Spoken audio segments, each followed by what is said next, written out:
Hello, hello. Welcome back to Let's Talk Ray Bradbury, the show here on Let's Talk Entertainment, where going way back to 2018, I've been trying to read and review each of the roughly 600 short stories written by the late, great Ray Bradbury. So far, we've reviewed well over 200, working our way towards 300, and more recently, we jumped into a new collection called We'll Always Have Paris, which was published in 2009, with stories spanning his career, many of them not published elsewhere. Today's story, the second of 22 in this collection, is called The Visit. The way that these reviews work is I do a brief synopsis of what happens in the story, all the plot, characters, and things like that, and then I sort of wrap up with just a very brief analysis of what I thought of the story, is it worth your time to read, and so on. Alright, so on to that synopsis. A woman calls a young man to arrange a visit. At first he says no because it's a strange situation, but hearing her grief on the other end of the phone, he reluctantly agrees. The woman, we soon learn is a mother, and that the man is the recipient of her late son's heart after his death and a transplant. He invites her in. They have coffee. She's very uncomfortable, and she's sort of trying to leave suddenly, although she's the one who arranged the visit. She's just not sure of herself what this interaction should be like.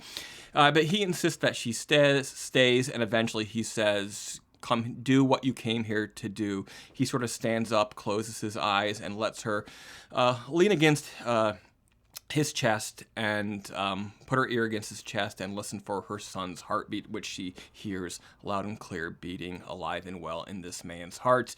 Her son's organs have been donated to several people around the country. Although these records have been sealed, she used all of her ingenuity and her friends to sort of figure out who they went to, and she's planning to visit these people, and this is the first on her list of people to visit, this young man who was the recipient of her son's heart. So on October 2nd, 1984, Bradbury read about the heart of a young actor being placed in another man's body, and then he immediately wrote this story, it seems.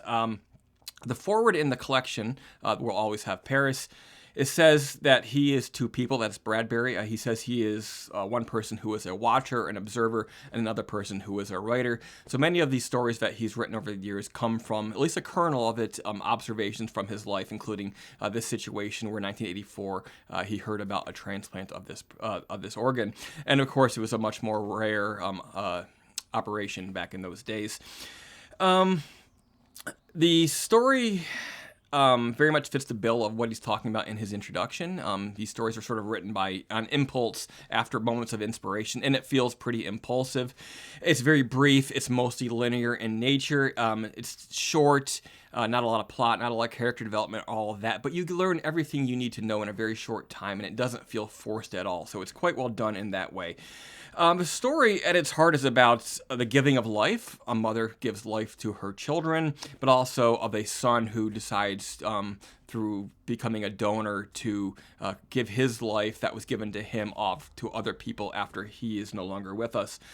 I think we all know at this point in civilization that the heart is mainly just a piece of meat, but it doesn't change the fact that it still holds a huge amount of symbolic baggage, both among religious and secular people. It's a person's heart, and what does that mean as far as the living on? The continuation of life after the death of the rest of a body, if the heart is transplanted, the heart, the part that pumped, that kept the other body going, is now pumping life through the veins, through the arteries of another person. I think that's very, very interesting to think about. What does that mean, not just for you as a donor, but also as those who were left behind, and how do you experience and how do you perceive the death of your loved one? Do you perceive them as being alive, or are they truly gone? I'll be thinking about that for the rest of the day. I am an organ donor, or will be an organ donor when I'm no longer using my organs. I hope that you are too, because I think it's a very selfless and very simple act that you can do with your body when you're no longer using parts of it. So think about that as well. But yeah, a great little story, The Visit by Ray Bradbury.